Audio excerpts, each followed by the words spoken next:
పొద్దున ఇద్దరు పైకి కూడా. వీళ్ళిద్దరూ కలిసి ఉంటున్నా సరే, లోకల్‌గా అంటే పార్టీ శ్రేణులు అటు టీడీపీలో గాని, ఇటు జనసేన గాని ఉమ్మడి సమన్వయ సమావేశాలంటూ కూడా ఏర్పాటు చేసుకుంటున్నారు నియోజకవర్గాల వారీగా. కొట్టుకుంటున్నారు సార్ నిజంగా. చూస్తారండి. కొట్టుకుంటున్నారు. ప్రతి నియోజకవర్గంలో ఉత్తరాంధ్ర మొదలుకొని ఉభయ గోదావరి జిల్లాల వరకు, కృష్ణా జిల్లా, గుంటూరు జిల్లా వరకు ఇదే తంతు కొనసాగింది. కొట్టుకుంటున్నారు. సో, ఒక దశలో పవన్ కళ్యాణ్ కూడా క్రమశిక్షణా చర్యలు ఉల్లంఘిస్తే గనక కఠిన చర్యలు తప్పవు అంటూ కూడా ఆయన హెచ్చరికలు కూడా జారీ చేశారు. సొంత పార్టీ శ్రేణులను ఉద్దేశించి. అంటే ఆయన మామూలుగా సిట్యుయేషన్ బట్టి మాట్లాడారా? ఏం బట్టి మాట్లాడారా? వాటెవర్ అది పక్కన పెడితే కూడా. సో, అది ఏ రకంగా చూడాలి సార్ అది? పైకి మాత్రం వీళ్ళిద్దరూ హ్యాపీగా చెయ్యి కలుపుకుంటున్నారు. గ్రౌండ్ లెవెల్‌లోనేమో కొట్టుకుంటున్నారు కార్యకర్తలు. మెయిన్ వాళ్ళిద్దరిని ఏకతాటి మీద తీసుకొచ్చే ప్రయత్నం ఇప్పటి వరకు జరగలేదు. అటు చంద్రబాబుది గాని, ఇటు పవన్ కళ్యాణ్‌ది గాని. అంటే 2 ఉంటాయి యాక్చువల్‌గా. ఇప్పుడు తెలుగుదేశానికి సంస్థాగత బలం అది. నాయకులు ఒక రకంగా చెప్పాలంటే అవును. తెలుగుదేశానికి ఉన్న పెద్ద బలహీనత ఏంటంటే అందరూ ఉద్దజముఖాలైపోయారు. సమస్య ఉత్తజం ఏంటంటే భూకాలకి. అక్కడ సీనియారిటీ పెరిగిన వాళ్ళు ఉన్నారు.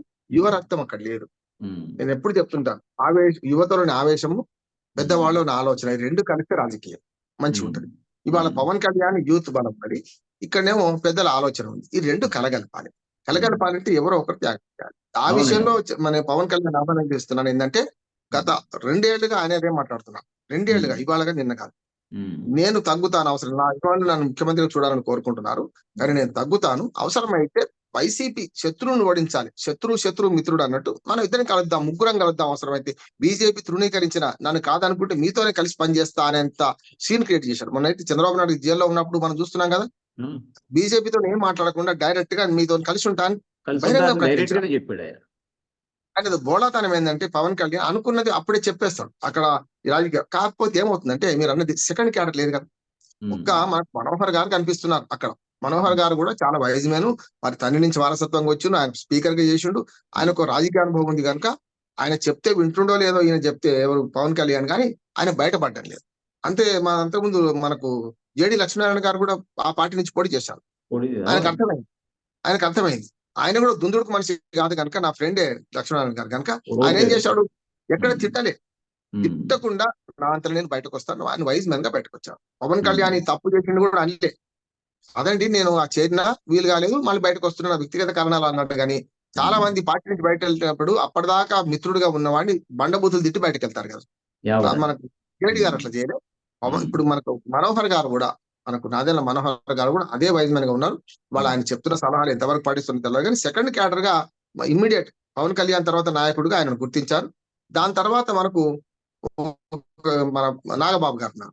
నాగబాబు అంటే అంటారు కనుక సమస్య లేదు, అదో కష్టం మాట. ఎందుకో ఈ మధ్య నాగబాబు జనసేనకి కాస్త దూరంగా ఉంటున్నారని కూడా వార్తలు వస్తున్నాయి. ఇప్పుడు దూరంగా ఉండకపోతే కూడా ఏమవుతుందంటే అన్నదమ్ములు ఒకటే కదా. ఇంకా ఇప్పుడు చిరంజీవి గారిని కూడా ఆహ్వానించిన సందర్భాలు చూసినాం మనం కదా. అంతేందుకు బీజేపీ అధ్యక్షుడు అంతకుముందు ఏది సోమ వీరాజు గారు కాగానే చంద్రబాబు నాయుడు గారు మన చిరంజీవి. ఎందుకంటే నేనేమంటున్నాను అంటే రాజకీయాల్లో శాశ్వత శత్రువులు, శాశ్వత మిత్రులు ఉండరు.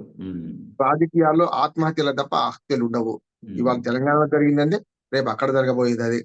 కానీ వైసీపీని తక్కువ అంచనా వేయొద్దని నేను వీళ్ళందరూ అనుకుంటున్నారు. కానీ ఈ 3 పార్టీలు కలిసిన సింహం సింగిల్ గానే వస్తుందని ఒక దుర్మార్గమైన పదం వాడుతున్నారు.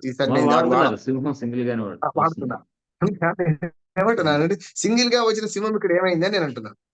మీరు నియంత్రణను ఎప్పుడు కూడా తెలుగు సమాజం కానీ తెలంగాణ సమాజం కానీ లేకుంటే ప్రజలు కూడా ఎప్పుడు నియంతృత్వాన్ని వ్యతిరేకిస్తారు. ఎప్పుడు దాన్ని మనకు పోతనామాత్యుడే ఉన్నాడు. ఆయన ఏమంటాడంటే నేను రాజాశ్రయం పొందా, నా కవితా కన్యకను అమ్ముకోనని ధిక్కార స్వరం వినిపించాడు.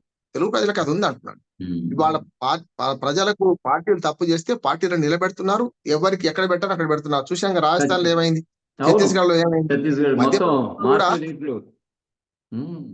అయిపోయింది కదా. 2 రాష్ట్రాలు అది కూడా మధ్యప్రదేశ్ కూడా దక్కిన అది మార్పిడి జరగకపోతే ఏం జరుగుతుందో మోడీ గారు గమనించారు కనుక 3 చోట్ల మార్చారు ముఖ్యమంత్రులు. వాతావరణం 3 సార్లు 4 సార్లు. రాజస్థాన్ లో గొప్ప విషయం ఏంటంటే ఒకే ఒకసారి ఎమ్మెల్యేగా పోటీ చేసి గెలిచాడు ఆయన. ఆయనకు అప్పచెప్పడం జరిగింది రాజస్థాన్. ఇవాళ రాజకీయాల్లో రాజకీయాలు చదరంగం సార్.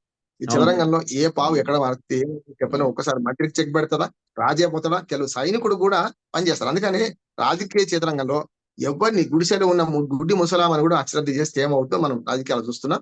వాళ్ళ నాయకులు అందరినీ కూడా విడిచిపెట్టుకుంటే ఏమవుతుంది, పట్టుకుంటే ఏమవుతుంది.